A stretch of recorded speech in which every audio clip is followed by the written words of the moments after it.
What's up, everyone? Welcome to a bonus episode, number 72 of True to Size.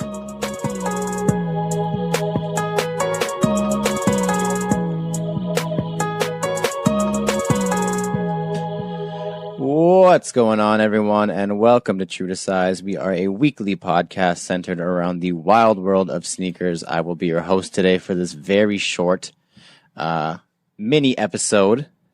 My name is Lawrence Hopkins. I'm joined by the rest of the team at Canada Got Soul, Joel Hernandez, and Alvin Martinez. That was nice. Nice little thing. Yeah, this is, like we said, it's going to be a little mini short thing. We're going to end it with the panel discussion from Shu-Haul to Haul from this past weekend. But we did want to jump on and just do a little bit of off-the-cuff freestyle thank youing of everybody who supported, reached out, showed up, obviously. So I don't know if you guys want to just, maybe we can recap the day briefly and then talk about some stuff and then throw it to the panel. What did you guys think of the day as a whole? Can we call it a success? I think so. I think so. Yeah. Any highlights for you guys? Oh man, I know it's hard to pick just So one. many, yeah. But crap, man. I think honestly don't know. for me, I think, like we said, it's tough to actually pick a highlight. I think for me, it was just the party, if you want to call it that, the sneaker social that we ended the day off with. Yeah. Just because, like, I kept telling a bunch of people as I was walking around the room and talking to everybody, it was kind of like a similar idea to all those media events that we get invited to or the parties that the brands invite us to. But it was a lot of people, I think, that deserve to be in the same room as one another. Not that at these other events they don't deserve to be together, but, like, it was so friendly. Yeah. It was so warm and, like, welcoming. Like, every single conversation was just happy. Like, everyone was just having a good time. Like, I think we said it in our little closing remarks to the crowd that, like, it was chill, and it was. Yeah. Like, everyone was just talking and having a good time. Like, at a lot of those brand events, it feels like a lot of people think they're too cool to be there or too cool to have fun or smile, like, sometimes. Yeah. But everyone was literally just chilling. It was such good vibes, and it was, I think, exactly what we envisioned that would be, and it was just beautiful. Like, it was beautiful to me. sure. It was a lot of fun. What about you guys? I'd say just seeing people meet people, and get kind of close and, like, become homies, like, as if there was nothing, like, they've already met each other. Yeah. Like, Well, when I met a lot of them, some of them have met online, right? yeah, a And lot then- of them are friends online and stuff. Like, Yeah. when I met, so as I was perusing the lineup earlier, I seen this really tall white guy in some, like, Jordan 1s, and I was like, oh, this guy's cool, man. That's all it takes. I to had be no cool. idea who he was. Because, Yeah. like, when you're walking, like, you don't think you'll see that person or that person online in person. Yeah. Yeah. So I'm like, cool, whatever. And then he was, I guess he was, like, the fourth or fifth person in line. He was I know. just after Yeah, I know what you're Falsey. talking about. Yeah. Yeah. Just a really tall white dude. I'm like, damn, this guy's cool. this guy's scary. He's I don't know cool, what man. he's doing here. Look like a He's gonna cop. beat me He up. thinks he's in Yeah. line for the Tinker Threes. Yeah. I was like, man, this guy's in the wrong lineup. Because you never think that someone will come line up for our shit. You know what I'm exactly. saying? Like, Yeah. So finally he bought his stuff and I actually got to spark up a conversation with him. I'm like, hey man, I'm Alvin. He's like, I'm Scott. I'm like, Scott, what's your IG? He's like, Esco. And I'm like, yo. Yeah. And then I was like, yo. And then when I put two and two together, I'm like, man, like, that's crazy. Yeah, it's cool. Yeah, he came all the way from, like, Bowmanville. That's crazy. I was like, shit, dog. That's a trek. Yeah. Yeah, man. and then we had Sean, aka Uncle Scott, come Yep. from fucking Kingston. From Montreal, but yeah, he came from But Kingston. still Yeah. from Montreal. Yep. And then what? The homie Falsey. Falsey, from yeah. Red Deer, Red Deer, Alberta. Red Deer AB. That was cool, man. I saw him get tight with Fluoride and Yep. James Hova. Yeah. Yep. So that was pretty They all dope. bonded, to yeah. see that, like, That's cool. to see us being able to bring people around like that. That's what I like to see. That was probably my favorite part. Of just Yeah, being able to meet literally people and just shit. us being able to curate relationships, I guess you could call it, is like Yeah. super cool. Yeah. Like just a space, like we kept saying, we don't care if you want to buy anything, just come out. Yeah, just come say what And up. like Yeah, it, man. it paid off for a lot of people. Like they made friends, Yeah. like they ran into people they didn't think they would ever see. Yeah. Like Yeah. it was just all around a And good day. I saw photos from like JR. He killed it. Mhm. Yeah. Re-sent me a couple sample photos. Ooh, sick. He killed Nice. it.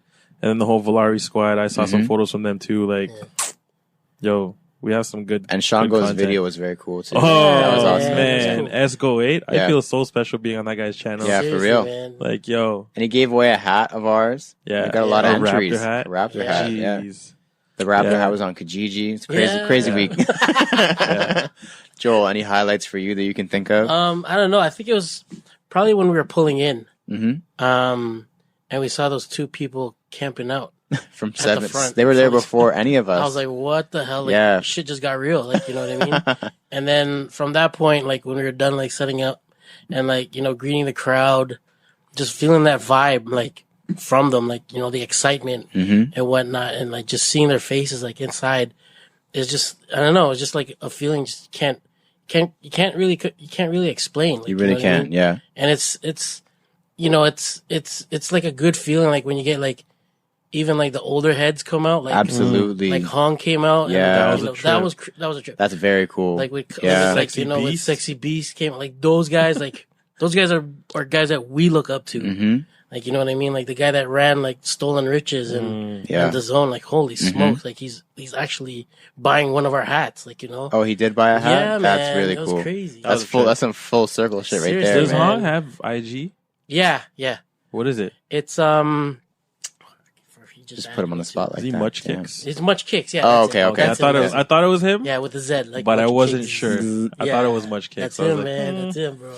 I think another thing that we had going for us this year was that it was a little bit more spaced out Yeah. in terms of, well, we had the 3 different sections, but also even just the actual pop up, we had an extra, I think, 2 hours Yeah. or an hour compared to last year. For real. And then if you factor in the party and you factor in the panel, like it allowed people to come more casually Yeah, rather come than and last go. year where it was madness. rush, Like the rush. first hour was Yeah. an absolute shit show last Yeah, year. yeah. And this year, like we did have the little lineup and it was busy up there, but it was like a steady stream of people Yeah. coming up. Yeah. At the very end, when we did the raffle and the panel, it did fill up, which was nice, which is what I hoped. Yeah. But yeah, it was nice to be able to actually have time to stop, talk to people, like shake hands, like meet people, Yeah, thank yeah. people. Yeah. That was And then same thing at the party. Like it was just nice and chill. It wasn't like 300 people like Yeah. crowded shoulder to shoulder. It was yeah. so chill. Like I Good had a vibes, man. really good time. Yeah. Yeah, Rizzy threw it down like Yeah. That was it great, just- yeah. yeah, man. So it's Ended the night with that true to size theme. Yo, Very that cool. was dope, yeah. man. That was dope. Yeah. Any Yeah, man. thing else you guys want to touch on? Like obviously we have to thank a bunch of people. Lots of people, man. Like first and foremost the wives. Yeah, Helped For out big time. literally, being our cash desk operator, managers, like everything. And Sister Lace, too. And sister Yeah, Lace yeah, and yeah. brother Alex, Alex. And Kuya brother Kuya Kuya Mike. Mike. There's so like Security. security, Yeah. and then Reese for coming out and doing a Yo. video, which I can't wait to see, and Yeah. Sean for coming and doing his video, which was Yeah. awesome. JR for taking some great pictures. Oh, man. Ahmad, Tara. Ahmad and Yeah. Tara for The they were there from the bartenders, morning. They were in Security. they were in Yeah, line man. in the morning. Like, they helped us clean up. Yeah, they like, were in line in the morning. They were in line in the Helped morning, out, man. and then they stayed the whole day, Yeah. and then they helped with the party, Yeah, and then they helped clean up. Yeah. Crazy. They're Like crazy, that's man. very, very cool. yeah. Brian and Whitney, same thing. For Were there real. most of the day and helped Yeah. us clean. Mhm. MGD Canada, obviously, for supplying Yeah. Facts. the beer for the party, which there was a plethora of. Yeah. Like we were each able to Yo. take a 2-4 home, Yeah, seriously. at least, And then some. And then some. Yeah. Like that might be the next raffle is giving away a 2-4 with 13 winners. Like, Yeah. There was a lot of beer left, which is not a bad thing. It's a bad thing to have not enough beer. Yeah. Yeah. If you have a yeah. party and then you're like, sorry, we don't have any more, like that's lame as hell. But yeah, MGD/Staple. I think a couple of people actually did end up buying some MGD Staple merch, which Nice, is very nice. cool. That's dope. Who? Well, obviously Parlor 23 Yeah, man. came in, set up a very cool display. Turned up, killed Turned the ice up, cream. yeah. Bro, and that email they sent was beautiful. Yeah. They sent a nice They're email. amazing. That's Yeah, cool. they said, well, the email was like, we didn't really expect anything. We just wanted to come out and have good times, and it was one of the best days we've had in a while. Yeah. Nice. Like they said, like, love you guys. Like it was so nice. I'm glad, cool. and No, they did killed really it. well. They Yeah, killed it. bro. I had high expectations. Yeah. I'm an ice cream guy. Mhm. I think we're all ice cream guys. We're all ice cream guys. I had very high expectations, and they crushed them. Seriously. Like man. absolutely demolished my expectations. That shit is Man. fire. Yeah. What did you guys have? Everything. You had all 4? 3? Strawberry, Strawberry Pocky. I had ube. Yeah. I had mango. And birthday cake? And I had a bit of birthday cake. Damn, Yeah, you man. really... I was mooching. Oh, okay, Yeah. you were I getting... was walking around. My mom's had some ice Yes, cream. I was like, "Oh, mom, what is that? Mango? Oh, can I try?" Yeah. And then I think Lace has some ube. And I was like, "Oh, Lace, can I try?" Yeah. And after my mom's bought strawberry for herself, and I was like, "Oh, mom, can I Can I try try? again?" Can So, I try? you know, Joel, did you have... Yeah, I had the mango and the ube. And then Jomar had like he probably had Literally like everything? 6 scoops or something like that. Man. That's how Jomar rolls, man. Yeah, he got man. every single kick brick and every single For ice cream. real. For real. so good. But yeah, thank you, Netmag, for Yeah, man. he made it. He was Yeah. a little bit tardy. He showed up at Was he? 10:45. Was We he? opened at He still 11. set up. Yeah. We set up. So- It was like we still very set up much. fairly It quickly. was very much a team effort. seemed Once he seamless. arrived, Mhm.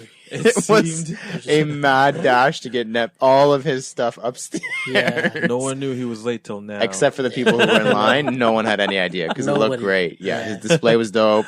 He brought out that decapitated bear brick, which was kind of creepy, but Yeah. also very cool. Yeah. Who else was there?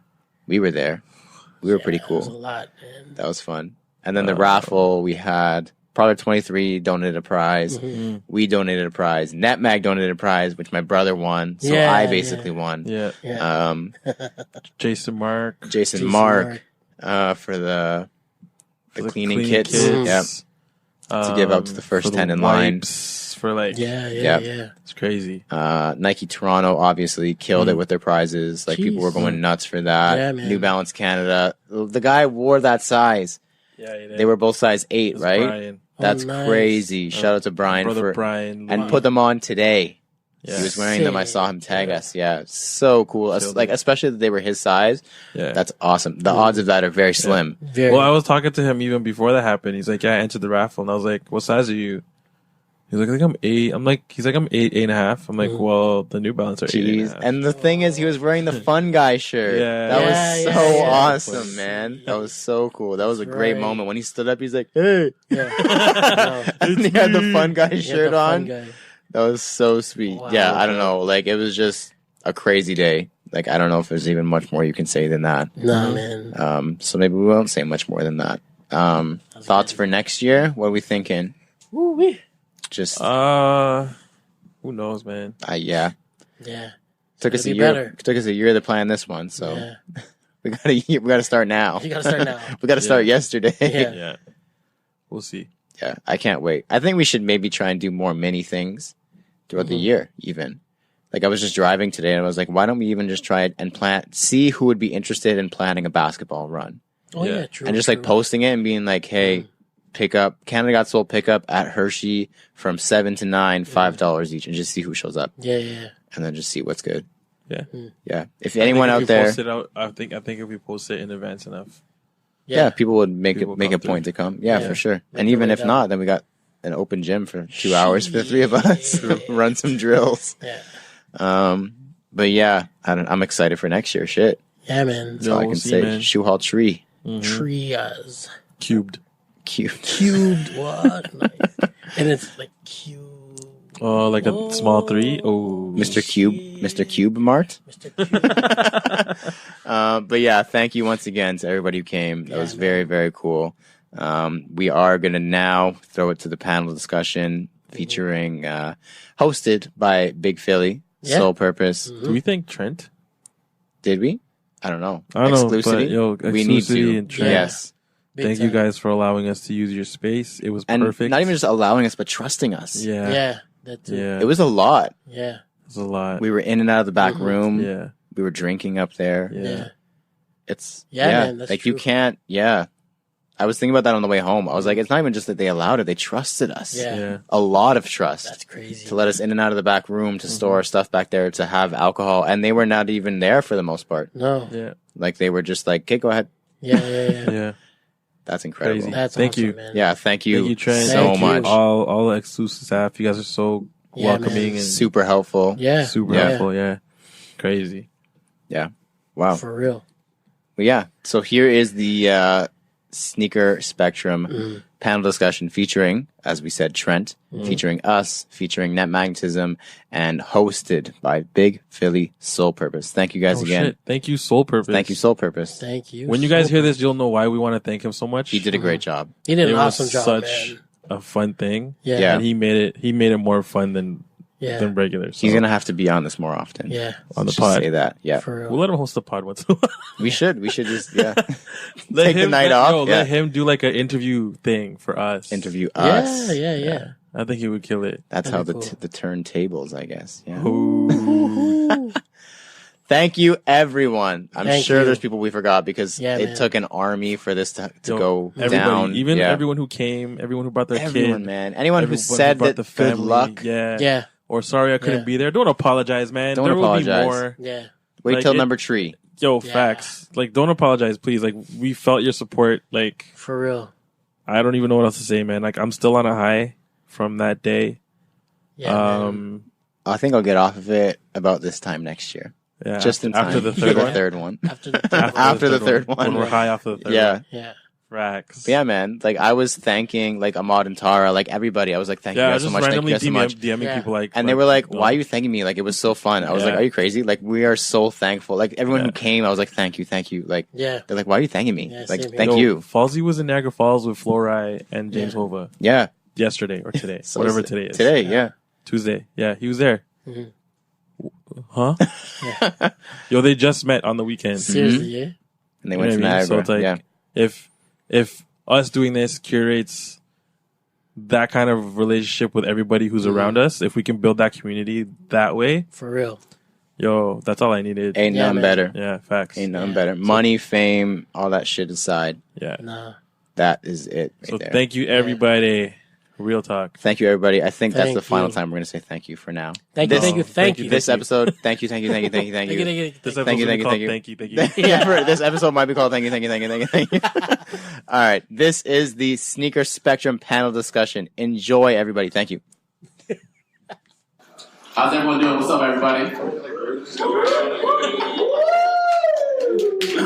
I think that was the expected reaction from a group full of guys. I get it, man. So women's sneakers. There's a few. They're like all your girlfriends. Quickly, guys, make some noise for the vendors today. Parlor 23, Trent Up Ice Cream.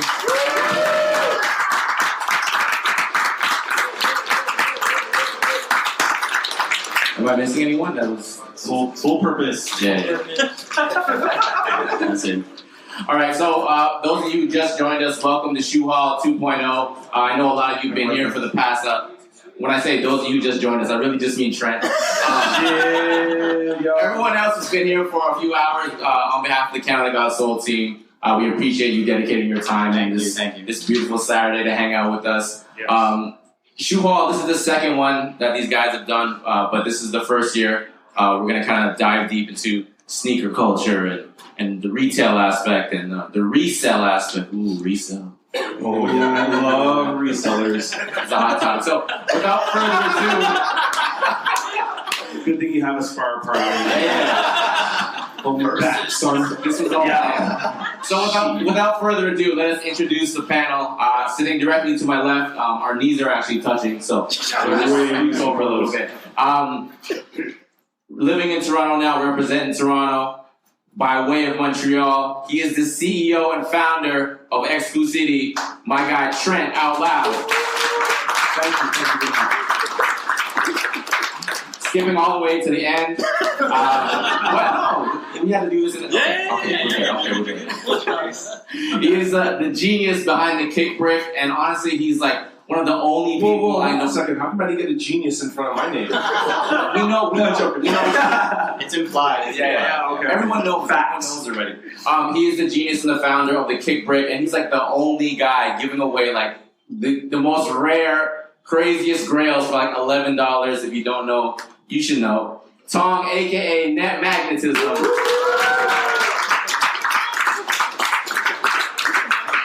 Just want to talk right He has a mic though, right? Okay, good. He has a mic. I was gonna say it's kind of a big, important part of this panel is having a mic. These three gentlemen in the middle need no introduction, but I'll do a quick one anyway. Of course, the hosts of True to Size, the founders of Shu-Haul. I'm proud to call these guys friends. We're gonna get into culture, retail, resale, and everything in between. Joel, Alvin, Lawrence, make some noise for Canada House Soul.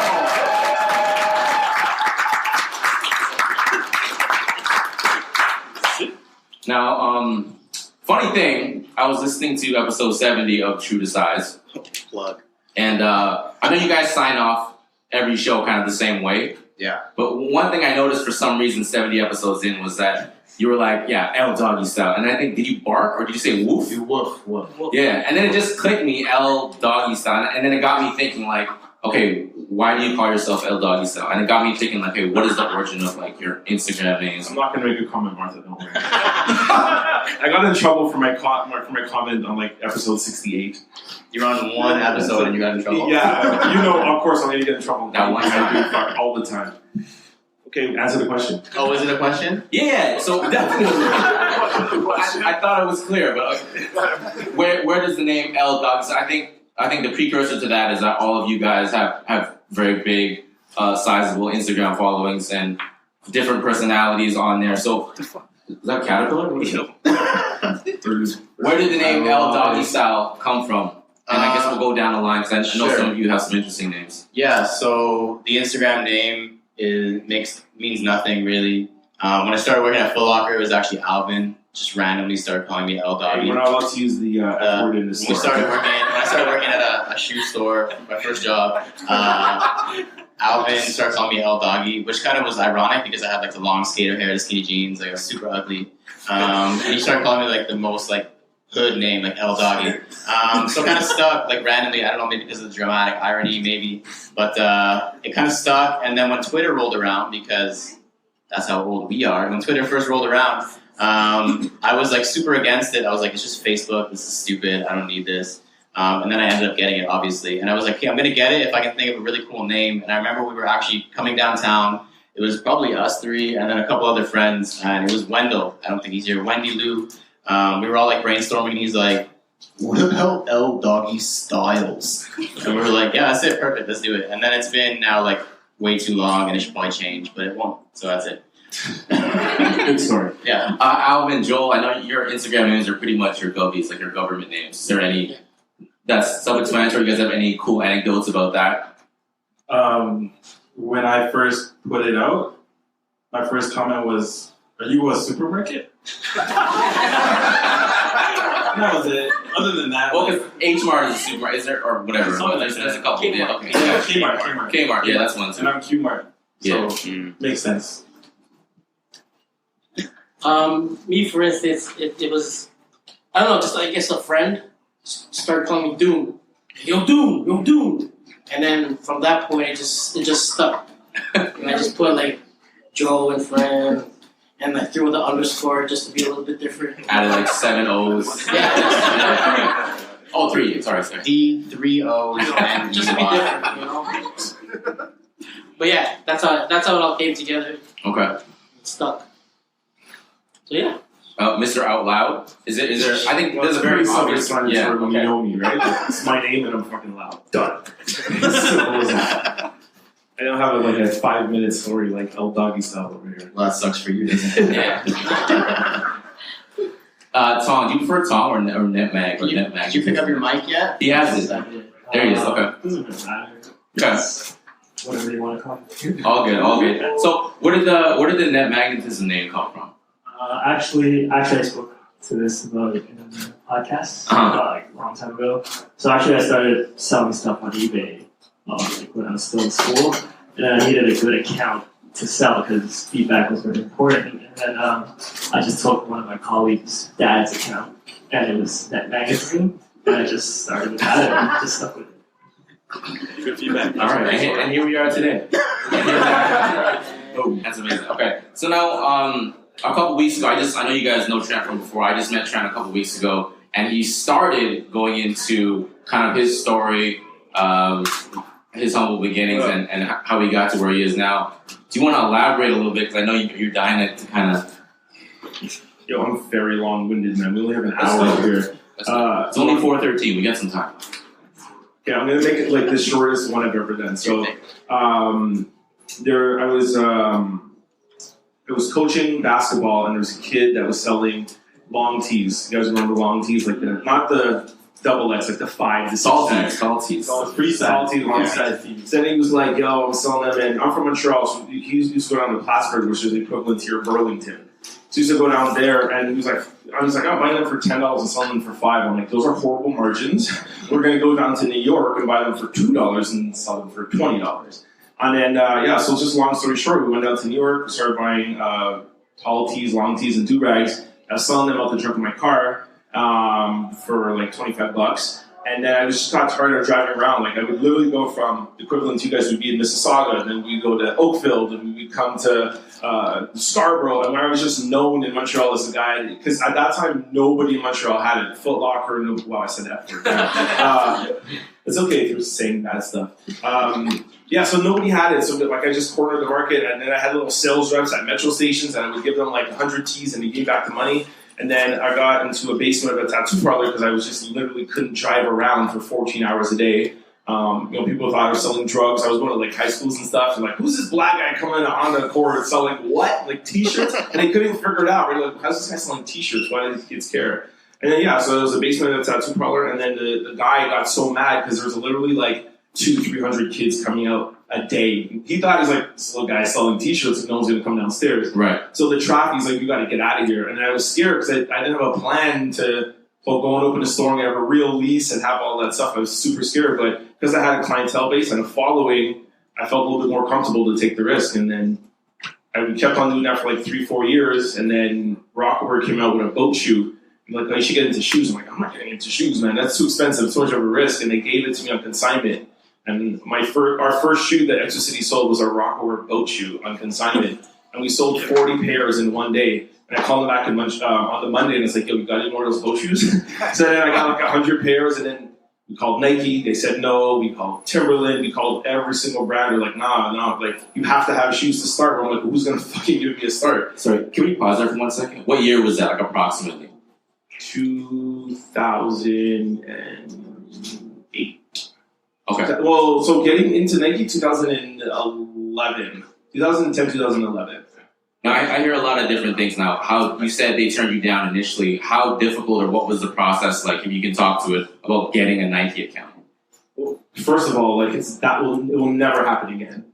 Just won't happen. Like, nobody will get a Nike account again? Not that, just the process of me sending in an email, sending pictures of your store, and Nike giving you an account, like, that's just not going to happen again. If anything, like, is closing down accounts. You heard Mark Parker say that they have 40,000 accounts. They want to bring it down to 40 accounts. So that's just not going to happen again. So I love if you get inspired by my story, but don't think to go here and email Nike. It's not going to work. But do it on whatever else it is that you want to do. But yeah, it was just, really the key was just persistence. Like, I didn't care. And I found Supra, which I'm sure some of you guys might know, have heard of, remember Supra shoes. And they were the first ones to give us a shoe account after Rockwood, but Rockwood is an account. And then, so then we sold Supra, and I just sold the fuck out of those Supras, man. Like, kids, I made Supras cool, because at that time it was really skate, and that's the only thing I had to sell. So I just shot pictures, Supras, and then in the West Island, and then it grew and it grew. And this guy's like, how are you selling so many Supras? I'm like, I have no idea, but I have, these kids coming in for these tees, and I'm matching it with the tees, and it just grew from there. And then I don't remember how it fell in, but then Van said yes, and then Timberland, and then Nike was like, all right, cool, we'll open you guys up. And Exclucity was born. And how many locations did you start off with? Were they all in Montreal? They were all in Montreal. So the West Island was the first one, and then we ended up having 4 there and 4 in Toronto and online. So 9 in total. Is that how you and Lawrence met? Yes, my homie right here, man. He managed our Brampton location. R.I.P. He's one of my favorite managers. I love all my managers that moves up there, but Lawrence knows when we closed that location, I was like, dude, anything that we could do to keep you and bring you down to a Young or Queen or do whatever, I really wanted to keep him in the company, and we did it, and I respect his decision for going to school, and that's super dope. But yeah, that's how we met, man. Amazing. Now, Tong, I remember on the podcast and just now you kind of gave a little bit of a synopsis of how you got the name and how you started off. But now I feel like you have like kind of an international presence through Instagram and what you do through the kick breaks and through the raffles. Do you want to talk a little bit more about how you grew to what you are now and how the business has evolved for you? So yeah, initially, how NetMag started was I just wanted, when I was in school, I was into sneakers, and I was like probably year 2000, 2002. So when I went to university, and I think most of you have went through that process of selling your shoes so you can make ends meet. So I had a bunch of like SBs, like Heineken's, Tiffany's. I resold those, and then after I graduated, Casually, just had some Tiffany's, some Heineken's. No, it was funny because I bought because not to resell. I bought to wear. And at the time, I'm sorry to cut you off. At the time, Tiffany's and like the pink box, the early silver box SBs were like they were sitting. Like you could just walk into Good for a thrift, whatever store and just pick them up. But the problem back then was there was no, eBay was the only way you could get them. There was no StockX, there was no stores that carried it. I think Tiffany was when Goodfoot came around. So anything prior to that, you had to get online. And what really intrigued me was the O2 SBs with the Supreme dunks and everything. So when I got out of university, when you had a bit of more money, that's when I wanted to buy all that back. And actually, when I was buying it, I realized I wasn't buying it in the U.S. because I don't know if you remember back then the dollar was at par, and our dollar was pretty strong. And I was actually buying a lot in Asia, and the price was literally the same, but after factoring the dollar, I was actually getting these shoes for fairly cheap. But the initial plan was to buy it for myself. Like I got everything in size 10 that I can get back for what I sold.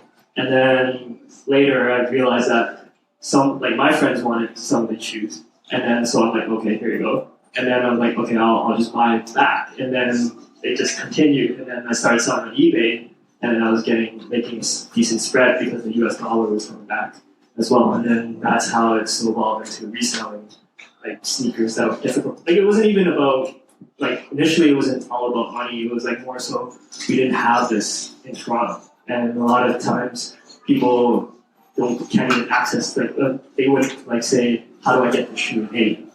I would just do that for them, and then pretty much that's how it kind of started. And then everything else kind of moved normal. So, was there a point where you realized okay, I mean, I know you do other things during the day career-wise, but was there a point that you realized wow, I can make a lot of money off this, or I need to hire a team, or this is expanding at a quick rate where you need to kind of get people to help you out do what you do? For those that know me, I still work full time. That's because that's what I went to school for, and I felt like that's what I want to do. I invested so many years in school. I want to do what I'm studying, and so that's why I kept what I'm doing and doing this on the side. But like you said, it's growing to a point where it's I have to decide. I'm still trying. I personally like to keep busy because I feel like if I had too much time on my hands, I waste it. So I do have a team of people to kind of help me pack and do the logistics and all that, because a lot of my customers are based in the U.S. and internationally.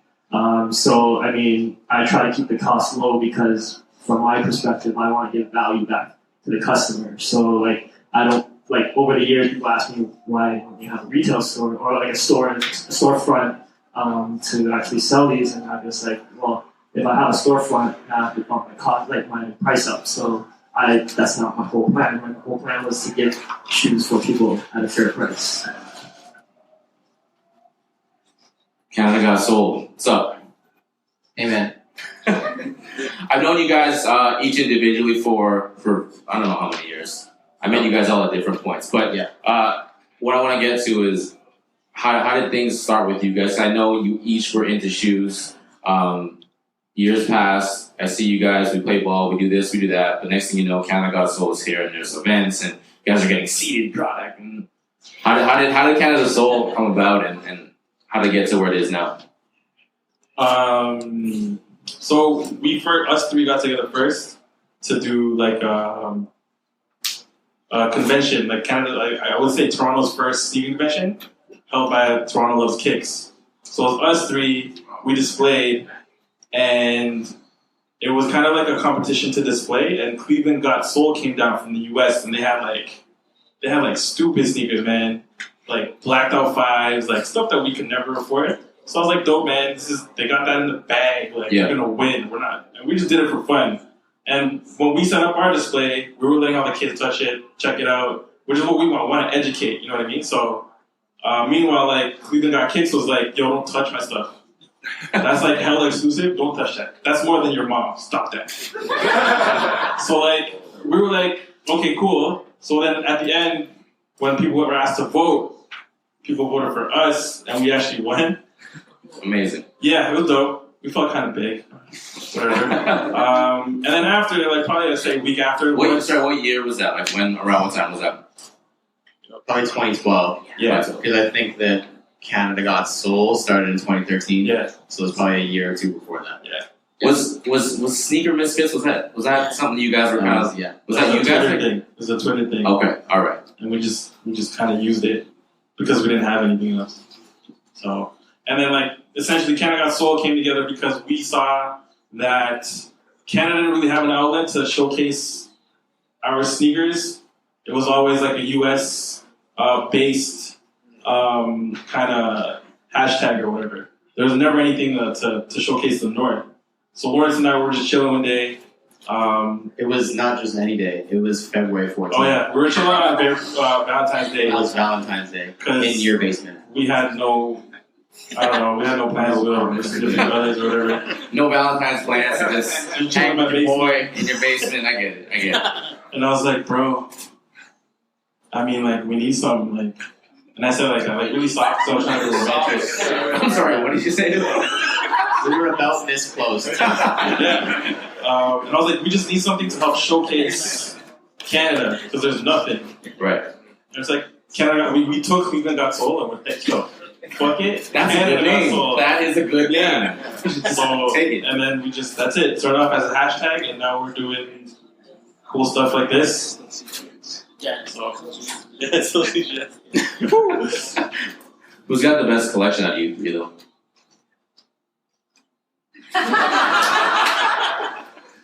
That was a trick. It was. It's not on my laptop. I thought about that on the spot. Equals. Collectively, it's a sick-ass collection. Yes. And that's it is one collection. Aside from, Trent, I'll start off with you. Aside from, your obvious connection to sneakers on the retail level, like, what personally got you into sneakers? This is the kind of shit that I love. Like when Lawrence called me, like he was halfway through his pitch, and I was like, "Say less." Like here, this is what I love.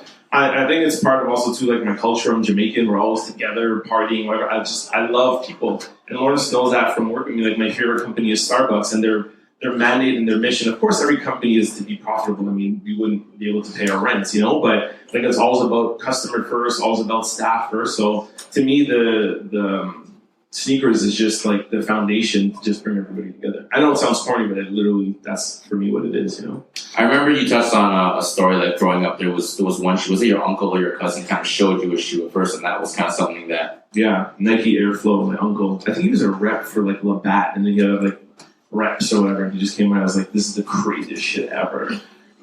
You guys just know Airflow, right? Yeah. So like at that time when that came out, it was like, what the fuck, like this kind of material, you never saw that shit. So Nike was always been pushing shit, right? So that was my first connection to Nike, but not sneakers. Yeah. CGS was good. What was the shoe that set it off for you guys? Was it something that you saw Jordan wear, or was it something like Bo Jackson or someone was wearing? How did it start for you guys? For me, it was back in the day when I was a kid. My dad had a pair of the right out there, the AJKOs, and I inspected. I must have been like 9 or 10 years old, but I was looking at it. I was like, why is this made out of canvas, or why does it say AJKO but it's got the Wings logo? Like it got me like going. And then I asked him if I could wear it to school, because we were the same size back then. And he was like, no. So I just couldn't. I couldn't wear it. But yeah, the band, not the band ones, but the AJKOs, those are the first ones that got me going. Oh, go ahead. So what got me started? Yeah, like, what was the first sneaker that made you like realize, okay, I love sneakers, or something that made an impact in your life? For me, it was definitely MJ. And then I always wanted his sneakers, but obviously couldn't afford them until I started working. So when I got a job at Walmart, at Square One, those you don't know, that's like Mississauga, like West End. I'm joking. I think everyone here should know where Mississauga is. I hope. Nah, man. It's like, but anyway, I got my first paycheck, walked up to the Foot Locker, the Black Hat 4s were dropping. There was no lineup, none of this like raffle, none They're of this. They're them soon, I hear. I don't want up here, allegedly. I literally walked in as the store opened. There was one guy working because it was not busy. I was like, hey man, do you have a size 11? He's like, yeah, bro, give me a second. I even tried them on. Where can you try shoes on now? Exclucity, right? Right. Facts. I tried them on. I was like, man, these fit beautifully. And after that, it was just like an avalanche. So I don't have a cute story like that, unfortunately, because I got into shoes a little bit later. Like I said, I was like that white skater boy with like the DCs and the Etnies and all those kind of shoes. Long hair Lawrence, that was a mood. That was a thing. It was like hoodie mellow, long hair Lawrence. Yeah, same. Yeah, mythical creature. Yeah. So when I started actually working at Foot Locker, the shoe store, I had no place working at a shoe store. I had no place working at a shoe store in the first place, especially that shoe store. But I was kind of getting into it just by working there. Like, you're there, so you have no choice, really. You have to learn the product if you're going to sell it. So the first big release that ever came out while I was there was Space Jam 11s in 2009. And everyone else, this kind of sounds hype-beasty in its own little way, but everyone else was like, this is a really cool shoe. And I was like, okay, sure. And then everyone's like, this is the shoe he wore in Space Jam. I was like, I like that movie, shit. Sorry. So then I ended up... There's a couple kids. I just swore like 3 times. Okay, sorry, Mom, should be more responsible. You're recording. This is recording, right? Yeah, we're recording. This is actually live on CTV. Wow. Now we're on. So I pre-ordered it because in those days it was like that. And then picked it up, and I remember going home and like putting them on upstairs in my carpeted house, and I was like, whoa, like, these are pretty cool. Like, I feel pretty cool right now. And I was like, I'm going to save these for when I graduate high school. Yeah, I was like, whoa, yeah, the hair's like that. His hair was like, flying in the wind. With like skinny jeans. Like, yeah, it was great. And I was like, I'm going to save these for high school graduation. And that was like the first ever time I actually cared about a shoe enough to like not wear it and like to actually put it aside. So I guess that's where you could say it kind of started for me. Tong, you started off buying a lot of just for yourself, like size 10s for yourself before you were selling and giving to your friends. What was the shoe that kind of kicked it off for you? Actually, it's funny because I actually wanted to work at Foot Locker, but I didn't get it. But I guess everything happens for a reason. I think things worked out okay. Yeah, I think it seems fine from here. But it was funny because what really got me into sneakers, not really, like, I know who Jordan was. I played basketball. My first shoe was the 16 when they were available in 02. Slept on. Yeah, so I got the navy because I couldn't get the black because the blacks were sold out. And every kid on the basketball team had the black pair. And I had to get the navy pair because they were wanted. But yeah, so then I started looking for something different, and that's when I came across SBs. I was kind of late because when they dropped the Cement Supremes and all the Dem Forbes and all those, they were already like $400 or $500 on eBay, and I couldn't afford those. So I bought the Heinekens. Going back to that. How many pairs? I only bought one. Just one. Okay. Because they were like the only way I could have gotten it was when they first released. Because people, like, you don't know, the price kind of starts low and then what's the supply and demand. They're worth more than retail now, I hear. Yeah. They were already above retail when I got them. So. And then that's when what I loved about sneakers was I walked into Foot Locker with the Heinekens, and then all the staff were like, where did you get those? And that's the feeling I really enjoy because, like, that's where people actually talk. and just explaining the story of how we got these. Like, I didn't even have a credit card. I had to use my sister's credit card to buy that pair because on eBay you can only do PayPal with credit card, and I wasn't old enough to get one. And so that kind of got me up. And then it was just, I just wanted to get more. Like, you just wanted, every time they released, like, and they just kept releasing fire. And then it's just like, I couldn't stop. Like, it's just like, you just get sucked into buying sneakers. So I kind of missed that era because I think right now sneakers, they're kind of lacking that type of, like, I don't know, it's not technology, but it's just like that innovation of design.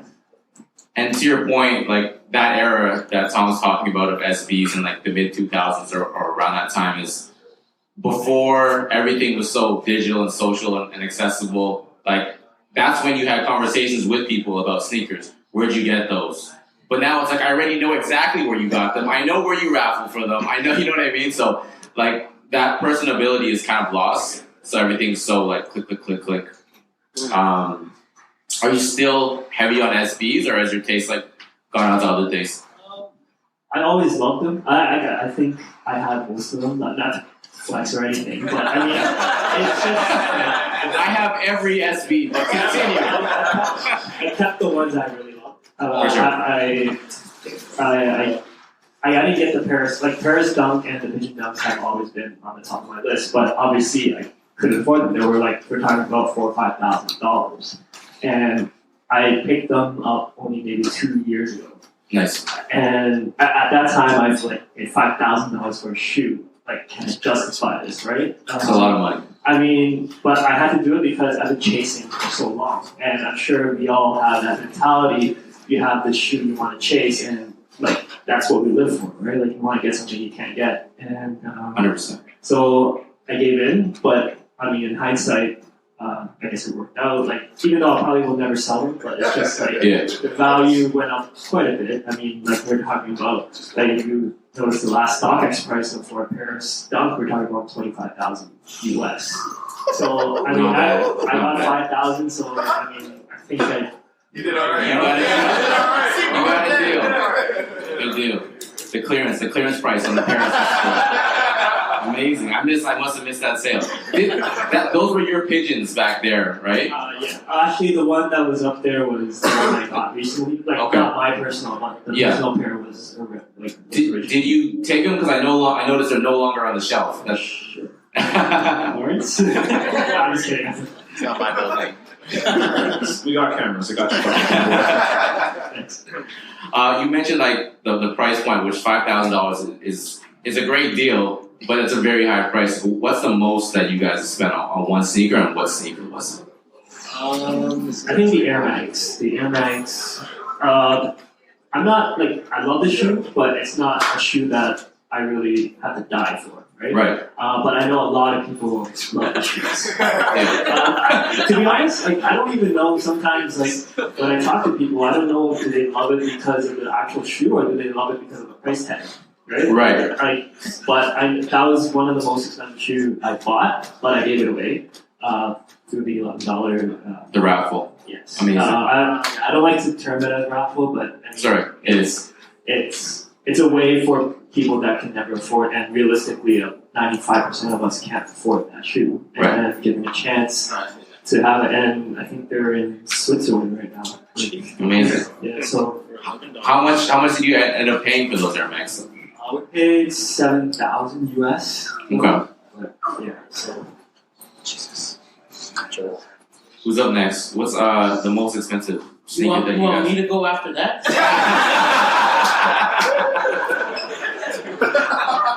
The most I've spent, what I had to do, I had to flip pairs just to get that one pair. Right. So I flipped pair.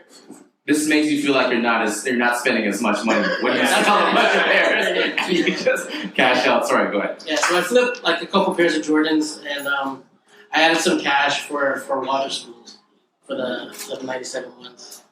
Oh yeah. Yeah. How much did you got those? Those were Can more you for say? like $700 bucks At the time. at the time. So. That's a deal too. That's a sale. That is a deal. That's a sale price. That's good. Alvin, Lawrence, what's up? My wife's here though. Just lie. Just make up a story that. So I was working real hard. I was making really good money. Working real hard, being faithful, and loving my wife. Of course. This is after church too. Yeah, we just went to came church. from. Yeah. No, I did the same thing as Joel though. I bought some shoes. Hit up a guy named Netmagnetism. Sorry, who? Netmagnetism? You Okay. know, I don't know. I hit him up. We did a little trade with some cash considerations and first draft pick. Sounds like a Kawhi trade. Yeah. And I ended up with the Sean Witherspoon as well. So you guys both got the Witherspoons. Yeah. Okay. Dope. Total cash value? I don't know. I can't remember. Priceless. It was priceless. Priceless. Lawrence, tell us about how you got the Witherspoons. I actually got those from retail. So That's a flex. shout out to Team Retail. Once again, I think this is a trick question. But the same thing actually, once again, you sell a bunch of shoes and when you get that cash in your hand, for some reason it feels lighter. Than actually I have $1,300. This is amazing. Going to the ATM and pulling it out. But it would be the What the Dunks for 1.5K. Ooh. Which again, yeah, it's a pretty good deal right now. I think that's when I met you, right? That was one of the first times we met, yeah. So I actually bought a 10.5, which is a whole 2 sizes too big for me. And then Tong traded me.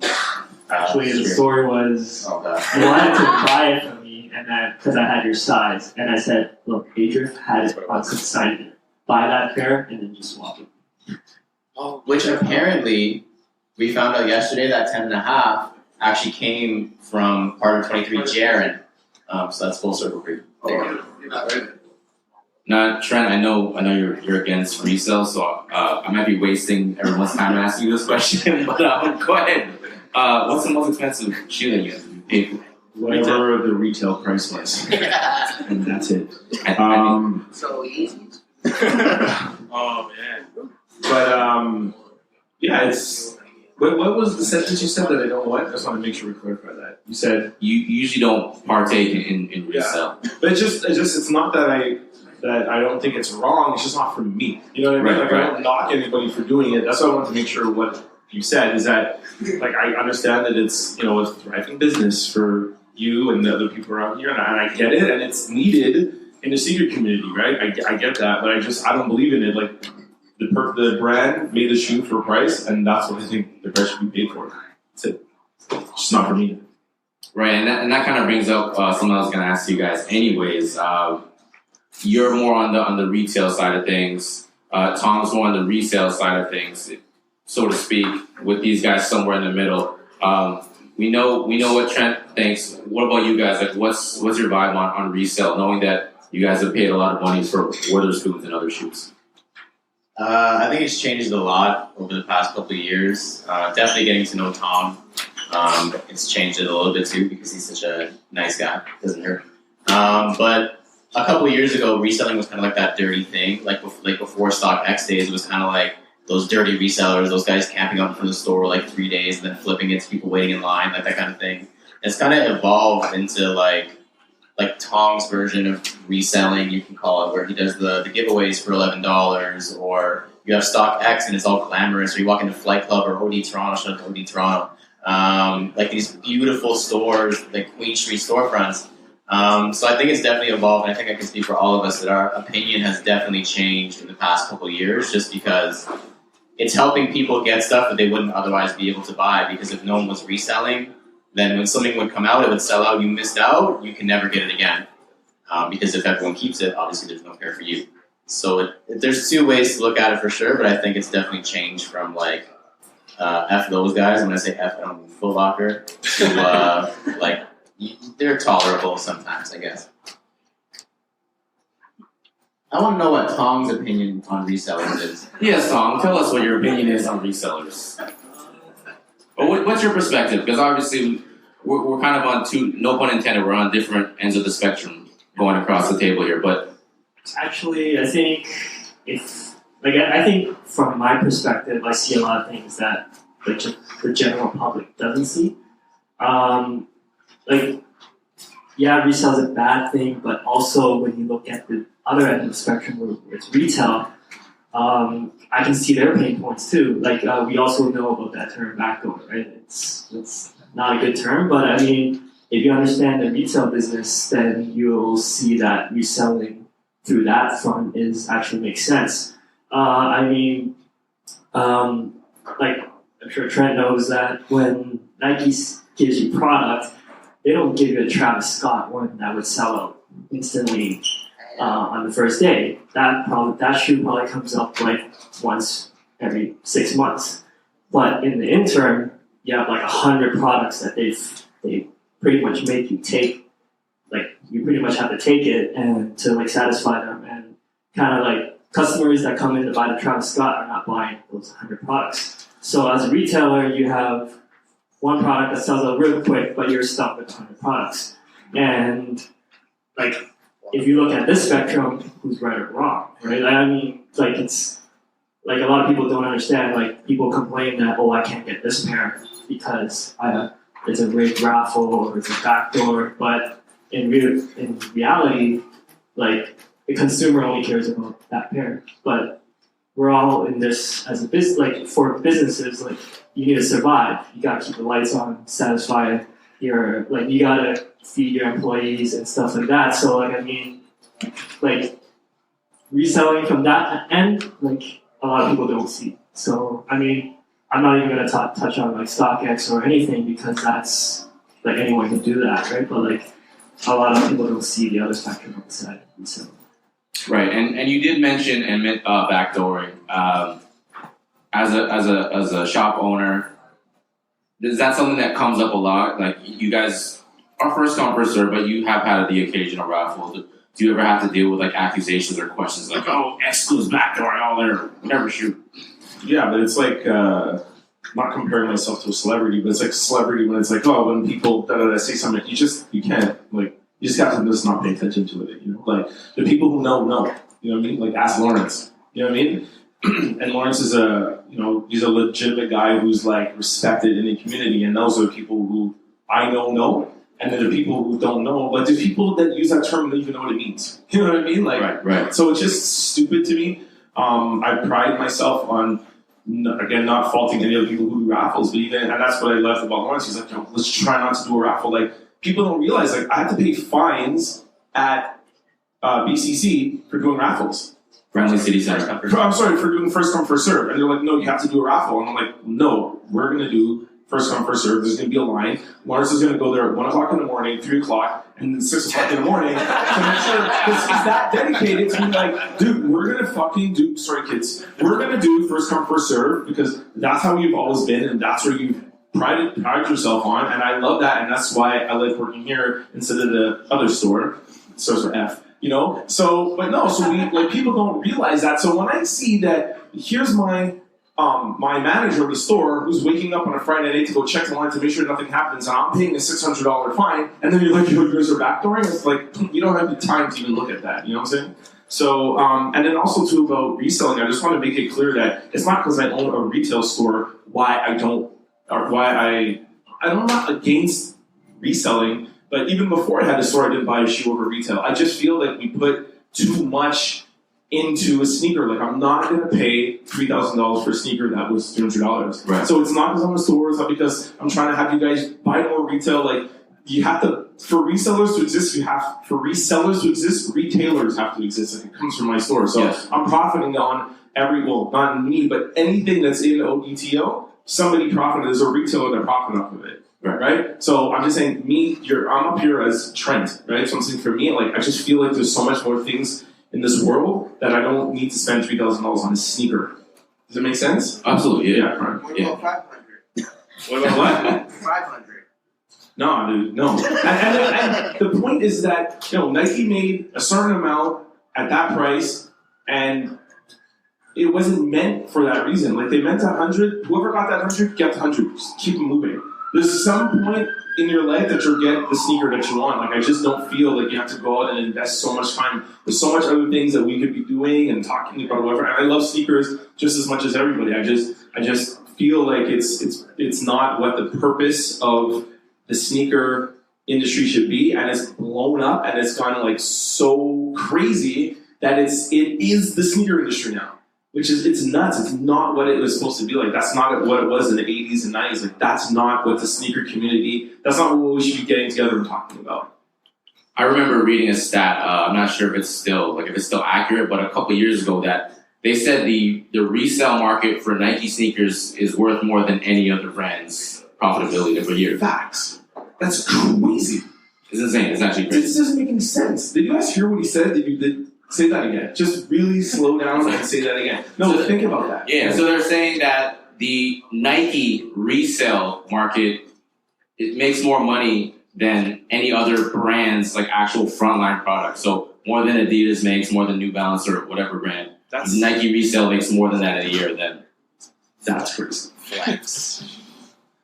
But that's it. I think it's a really... That's not sustainable. Like, that's not sustainable. That's not a scalable measure.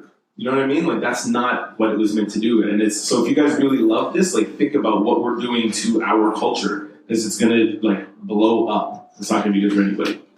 You just mentioned you don't think it's sustainable. I want to know if Tong thinks it's sustainable, because he has quite a bit invested in it. And I just want to know if you think there's a bubble that's going to burst, because everyone kind of talks about that bubble like it's not going to last, it's not going to last. And I think 5 years ago we said it's not going to last. I think 5 years ago we said it's going to be done in 5 years, and now we're all in a room listening to people talk about it. So I want to know if Tong thinks it's going to last. Do you think there's a bubble? Do you think it's going to burst? Well, I don't know. Like, sometimes when I buy sneakers, like, I look at it from a sneaker perspective because that's who I am. Obviously I buy a lot of pairs for, obviously I know that it's going to go up in price, so if I'm offered that, I would probably take it. Mainly one of them being the union ones. So I was offered about 20, 30 pairs at resale price. But I mean, like, I'm still paying resale, but at the end of the day, like, a lot of people, like, actually it was funny because I was just talking about one of the Off-White Big Macs. I was offered $450 for a pair for 50 pairs. At the time, I didn't really want to take it, but I took it anyways because I felt like, okay, you know what, like, this could bring future relationships. That bulk discount. No, it's not easy taking 50. It's a big investment, absolutely. Right? It's not like the price is high. It's like price can go back the other way. It's not like retail where it's like I get it for 50% of the retail price, and if I sell it, I'm for sure it'll, like, your margin would be there, right? But like, I could lose money for buying certain pairs, right? So people say, okay, you obviously the prices went up. I sold them, and people say, oh yeah, what are you going to do with the cash? And that's when I invested into the kick bricks, right? But if you ask me if it's sustainable, I mean, to be honest, I like to say yes, but anything can happen. And like, so far, like, even with the Supreme trend, right? Like, me and Lawrence also talked about this before. It's like Supreme has, every year it's been just like, well, we think it's going to burst, and just keeps going higher and higher. And it's just like, you can't really predict what's going to happen. You can only make the best educated guess. And like, in my opinion, I think Nike actually purposely wants, they actually need resellers there to keep their brand. It's like free marketing for them. Like, if you're saying an Air Mag that they produce, that they purposely live, like, if they made 100,000 pairs, it's not special. But they made 100 pairs, or for a reason. They want people to look at, they want people to walk into Flight Club, or see on StockX, hey, the shoe we made is $25,000. That's like pretty much free advertising for them. So in my opinion, they're kind of looking at what the resale market is, and then they're strategizing based on what it is right now. So if they want this resale market to die, they can kill it tomorrow. They can just, like, next Travis Scott, they'll make 200,000 pairs, like, just in one store, and then it's not special anymore. And we've seen that trend where it's like Jordans. A couple of years ago, like, you walk into Foot Locker, you're guaranteed to make money on any pair of Jordans you buy. But now they're sitting for a reason because they made so many that, like, it's just like people can't absorb them, and then, like, if there's no money to be made, people. So, like, I'm not saying that certain people don't buy sneakers for sneakers, but some people, there's a lot of people that buy sneakers for the price tag on it, like how much money they can make. And I feel like If you ask me, I don't like it. But I mean, just I personally, I'm still sneakerhead inside, and I feel like I buy sneakers because I love the sneaker, not because I want to flip. But if I say I flip, it's because, like, as you all know, I don't resell a sneaker that's recently released. I usually hold it for a couple of years because that's what, like, if you want a sneaker right away, you can go to anywhere, right? But for kind of my value is like a couple of years down the road, if you want a pair of Unions, I have a pair for a fair price. Right. So it's more about accessibility than hype or something in the immediate. Yeah. Can I just add to that? Like, a bubble is called a bubble because it has to burst at some point. So it's not if, it's when, or else it wouldn't be called a bubble. So that's one. Two, Nike doesn't make money off Travis Scott's. That's not where their profitability is. Do you guys know what Nike's biggest selling shoe is?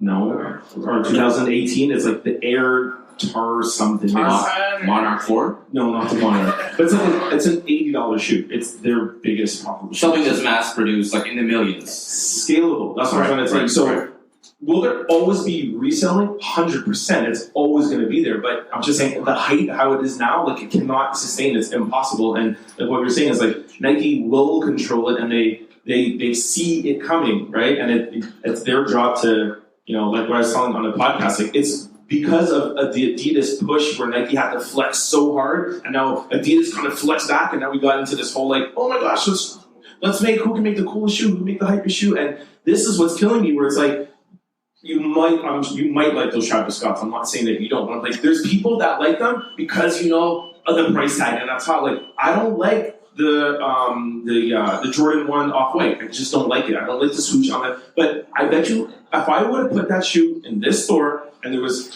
1 million pairs made and I put it downstairs, nobody would buy that Off-White one. I promise you it would sit on shelf if it wasn't marketed, if it didn't have Off-White, and that's what kills me, and that's not what's sustainable. You can't not keep growing. Nike wants to be a $50 billion. They're at $38 billion. They're not gonna do that making Travis Scott's and Off-White ones. Like you said, it's just building the hype. They did it, crushed down Adidas, we're gonna see everybody calm down and it's gonna come back. Everything, there's no company, there's no anything. The housing market in the US popped. You know what I mean? In 2018, like it's impossible. And that's just my 2 cents. Tong mentioned about, like, kind of taking risks in terms of investing his time and his money into certain shoes where he's paying a certain amount of money and he doesn't know in the future if the value's going to go up or down. Yeah. Like, what kind of considerations do you take when you're buying? We know you're not just buying hype shoes or limited shoes that are going to sell out like that. When you get 100 pairs, you're filling your store. 90% of it is like seasonal stuff. So what do you take into consideration when you're buying from different brands? Like, I get myself in trouble because, like, that's why I need, you know, Martha's right here. She's in our upper management, and Janelle. I need people to calm me down because ask Lawrence. I buy off of my emotion, like those Air Max 180, the brown with the pink, like that's so crazy. And Lawrence is like, dude, this is the best shoe that came out. We brought like 300 pairs. We sold like 5. You know what I mean? So it's like, It's not a good sell for you. You know, like, that shoe is so dope. Like, it's so dope. The brown has the pink laces. Like, that shoe kills that Travis Scott shoe. It's so dope. But it's dope for me. That's what I like. You know what I'm saying? So, I have to have a team around me I buy just what I like. I like that shoe. I'm going to buy that shoe and be like, everyone's going to like it. It's going to be super dope. You know what I mean? So, but I have to consider that this is a company, this is a brand, I have people to pay, I have rents to pay. So unfortunately, I have to pull the sneaker love out of me, and I have to go by the numbers and, like, you know, the size or this colorway or whatever. So that's what I have to consider is the profitability of the shoe, and it hurts me. You find like there's a lot of stuff that you're buying just to kind of fill the quota or just kind of fill your shelf or stock your shelves. No, I can't do that. I refuse. And they'll try to get me to do that. I'm like, no, my dog. And anything that you see come through here, I'm not saying I love all of it. If it's a quick strike, I have no choice because that Nike just gives you that. It's a quick strike. That's just part of the game. But anything that's future that I pick, I'm not going to pick just to put it in. There's a little aspect of it that I have to love for it to be here. And that's why, you know, I feel like it's a curated space, and that's what makes it different than a Foot Locker or a commercial a big box retail. Yeah, and I feel like that's the difference. Are we all wearing Nikes on the panel here? We are. Are you? Yeah, I am. Yeah. Nike's had a pretty good run, I guess you could say, on top of like the sneaker landscape. 34 years now, give or take. Pretty good. Do you guys see Addy came up as the last few years, took a little dent out of it, but do you guys see looking forward? I mean, 34 years is a long time since Nike kind of has been on top with the Jordan 1 going forward. Do you guys see any brands in the immediate future or for the next generation, for your kids' generation, kind of getting into that space where they're, taking over Nike or at least legitimately challenging them? I know we're all going to say no, but like I just said, everything comes to an end at some point. You know what I mean? So right. I don't see how it's possible. And it's not going to be any time in the near future, but it will happen one day. It's impossible for it not to happen. Thoughts? TGS? Anyone? Like you said, I don't see how it's possible, but I also don't see how anyone else could. Does that make sense? Like, I don't see if anyone, I don't see it possible for them to sustain being number one for however long. Like, that just sounds impossible. But I also don't see anyone else being able to take them over. Like, how? Like, Adidas came up a couple of years ago, like, a little bit, and it just literally felt like Nike was like, that's cute, little brother, sit down, like, let's rock kind of thing. And they just sunned them and put them in their place. So I really don't see them. Yeezys are sitting. Yeah, like, it's crazy. So I don't see Nike letting it happen. Maybe that's what I want to say. I think, I read someplace where they were saying how Nike's actually not a really good sportswear. Like, their true advantage is not the actual item itself; it's actually the way they market. So, like, they're a really great marketing company, and they market a product where the consumer just has to die to get. Like, they want it. Like, even till today, like, they produce stuff that I want, right? Like I've seen a lot, but it's just like stuff they make. It's just they just make you want to buy it, and I don't think any other brand can do that. Like, even you saw New Balance work with the Kawhi thing. You saw how the power of but I feel like they weren't in the position to take advantage of Kawhi's situation because their tees were late, their shoes were late. Like, they couldn't take advantage. But Nike has that power, and they have the money, the marketing power. I don't want to cut you off, and I don't want to air people out, but I just saw a brand post the other day. They just got their Kawhi shirts. Yeah, I still haven't got it from the day they ordered them. Still waiting. A little bit late. Good shirt, by the way. Where'd you get that? I bought it off a reseller. Sorry. Oh, really? They're reselling. I want it though. They're reselling t-shirts. It's not in a retail store. Why? Facts. We talked about Off-White and Travis and how Nike has been kind of like counteracting what Adidas has been doing with a lot of collabs and a lot of shoes with artists. That's obviously been a major trend in the last 2, 3, 4 years. What do you guys see that's going to change the landscape, or what else do you see that's next, or do you see this trend continuing? They're just going to keep doing collabs and artist stuff. Well, just to answer your earlier question, I told you guys I'm long-winded, sorry, but I think how it's going to happen, the shift, it's going to be unpredictable. Like, it's preparation and opportunity. It's not luck. Like, Jordan being Jordan, Nike signing him, that just came together and was amazing. You look at, like, Tiger Woods. Like, nobody thought there'd be another golfer like that. He just came and took over. Like, a Michael Jackson. Like, there would be something somewhere, and it would be a brand, and it will connect, and it will just explode. Like, there's glimpses of it, so you know it's possible. Curry, Under Armour. Remember, Under Armours were hot for, like, a year, because how did it happen? Like, Curry was signed to Nike. They messed up that deal. Under Armour came. That's the year when Curry, Warriors started being hot, and then boom. So it was something that we're not thinking of right now. There's somebody out there. Maybe it's a kid. Maybe it's somebody in this room. Maybe it's that guy right over there. What's your name? Joe Mar. Joe Mar, man. It's Joe Mar. He's going to be super dope at something. Some brand is going to, at basketball or football, some brand is going to sign him. It's going to be the biggest thing in the world, and then that's how it's going to happen. But it will happen. Okay, what was your question? Joel, 9.5. On the Joe Mars. Everybody get his autograph before he uses it. Martha, make sure you put him on our Instagram. No, my question was, where's it going? Is it going to keep going? Well, I already said it on the podcast, and I didn't get in trouble yet, so it's good. But Nike has told me in 2020 that we're coming down on the collabs. I told you guys, you can't keep doing that, and you know what I mean. It's crazy, and it will. Like I said, it's not that you'll never see a collabo. You're just not going to see 50 of them in a year.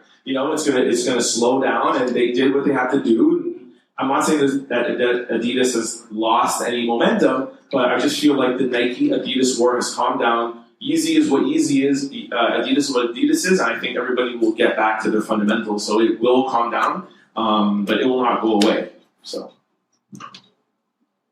And yeah, like I agree with Trent what he mentioned earlier. Like everything has to come to an end. Like eventually, like even if you look at Jordan, right? Like why did we buy Jordans? Because of Jordan. And if Jordan doesn't exist anymore, like no one, like the new generation have never seen Jordan play.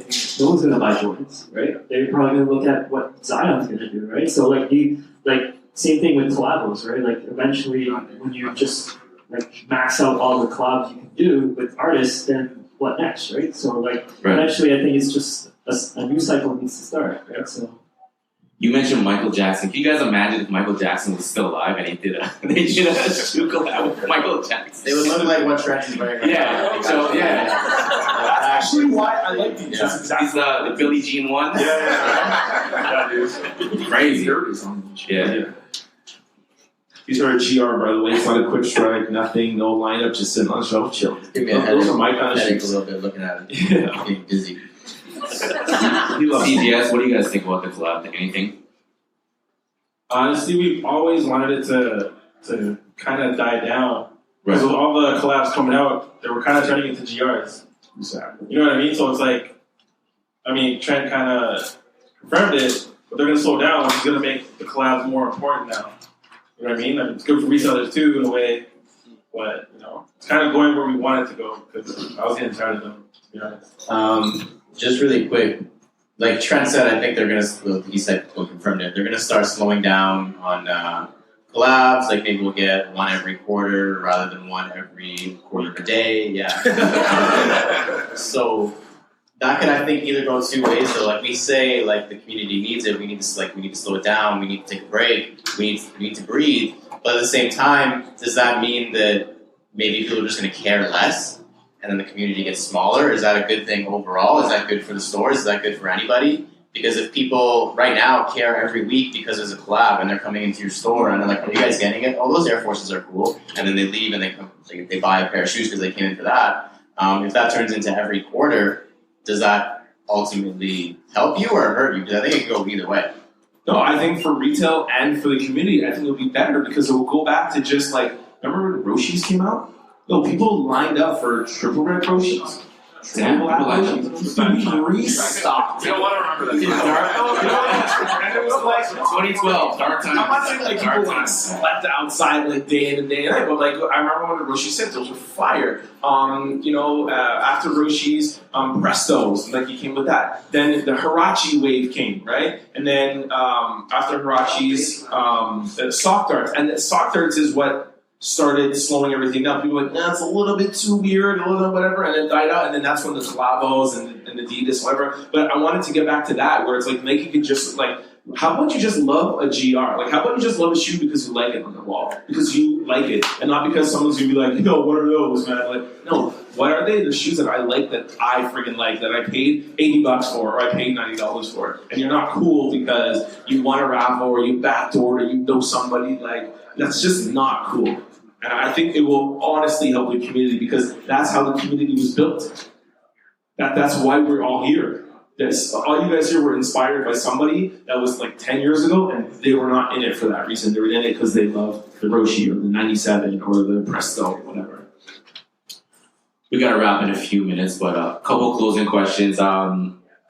If you guys woke up tomorrow and sneakers were not popular or profitable, what would you guys be doing? If what? Say that again? If you woke up tomorrow and sneakers were not a thing, like nobody wants them, they're not popular, they're not profitable, like what would you guys do? What would you guys be doing? Shit. Well, look, I've always diversified. I've always done different things. Even when I started the store, I was modeling, I sold cars, and even now, like, I don't know if you guys follow me, but anybody who doesn't, you should. Trent Out Loud on Instagram. But plug it. Trent Out Loud, TRE.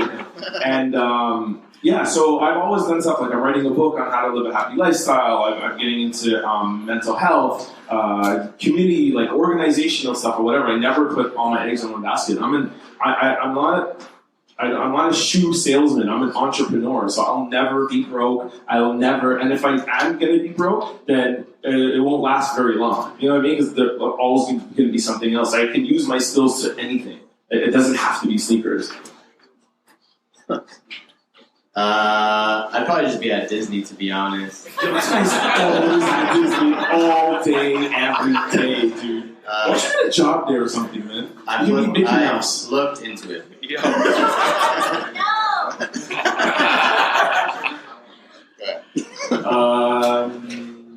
I'd still be buying sneakers, man. No, but you're saying sneakers don't exist. No, they exist, but okay, fine. It's 25 years ago and no one cares about it. Yeah, cool. Barely anyone. I'm buying like flip flops and slides and rocking those socks. I'd buy something, man. Tom, what about you? I'd probably still be buying sneakers, like what you said. But yeah, like I mean, like Trent said, this like sneakers is just one thing. If you're an entrepreneur, like you'll see different opportunities that you can take, like not take advantage of, but like really make your living out of. And I feel like sneakers right now is the thing, but maybe in 5 years we might not be talking about sneakers anymore. It could be like cryptocurrency or whatever. But I think just an example. But I mean, it's just like as he said, like as an entrepreneur, you just gotta keep your eyes open. Where it's like where do you go next? And you gotta beat the trend, right? Like if we know like in 4 years that something's gonna be hot, you probably want to start now. You do want to be jumping on the train later. And I think sneakers is just what connects us all. But yeah, so cool. We have a few minutes. You guys want to open up some audience questions? If anyone has any questions, from out there. Anyone? Come through, JR. Oh, you stand up. Yeah. Sorry, man. Big things. Every time that we put like our number one grail on our list, we kind of strive for it. We sell stuff to get it and whatnot. The last time you guys got your grail, what came next after that, and what did you do? Like, what was like once you got your grail? Like, you got like the what's next kind of situation. Like, yeah. So once you got your grail, like, what was the next step? Let me answer this one first because I think Go for exactly where that came from. So like I said, my initial chase was the Paris Dunk. Now you got it. Now I kind of feel empty because now I have nothing else to chase.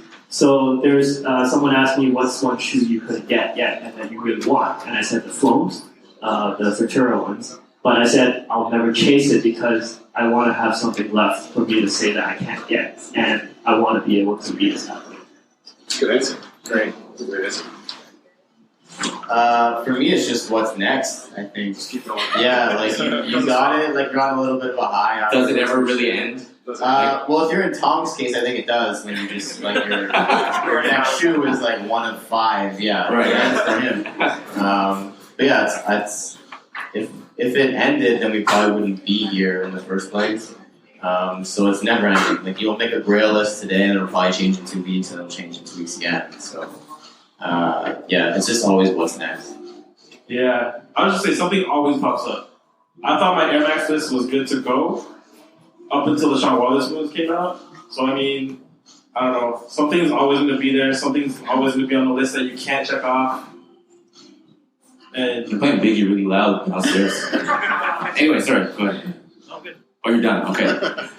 Anyone else? Audience questions? Anyone else? Come on.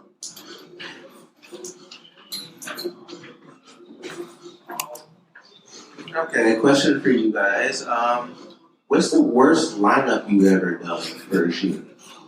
I'll go first. So the first time I ever lined up for shoes, it was the Galaxy Composite in what year was that? 2012, I think. There was like nowhere that got that shoe in Toronto. That's back when Toronto and Canada was like super not respected in the sneaker community. So there was like maybe 3 stores in the country. Did you guys get it originally? Stop it. Of course you got it. 3 stores. That's your birth at your city, man. Okay, cool. That's nice. You lost a little bit of points there, man. I didn't have He's no longer my favorite manager. So there wasn't a lot of stores that got it. I came downtown. I lined up at then Nike Toronto. Now absolutely nothing. There's nothing there. Bloor Street, out to Yorkville. Lined up. It was February, so it was cold, freezing rain, snow. It was an all-star shoot. Lined up the morning before, overnight for 19 hours, and I was the first one to not get the shoot. Wow. So that would be my answer to that. And the rest of you good? No, everything that I've lined up for pretty much got. No, like the worst lineup. No, I just felt like You never had a bad lineup because you got to shoot. I haven't That's spoken. very experience. You didn't do the vape energy? These guys don't have to give an allowance, bro. I don't mind that. And thank you for having us here. And also, thank you for letting us do lineups when we actually have shoots and raffle stuff. Facts. I think we got time for one more question. If anyone else has a question, going once, going. Oh, No, you're just putting a pizza. Okay. Okay, I think we're good then, guys. Give it up for Tong, Netmagnetism, Trent, and of course, Canada Got Soul.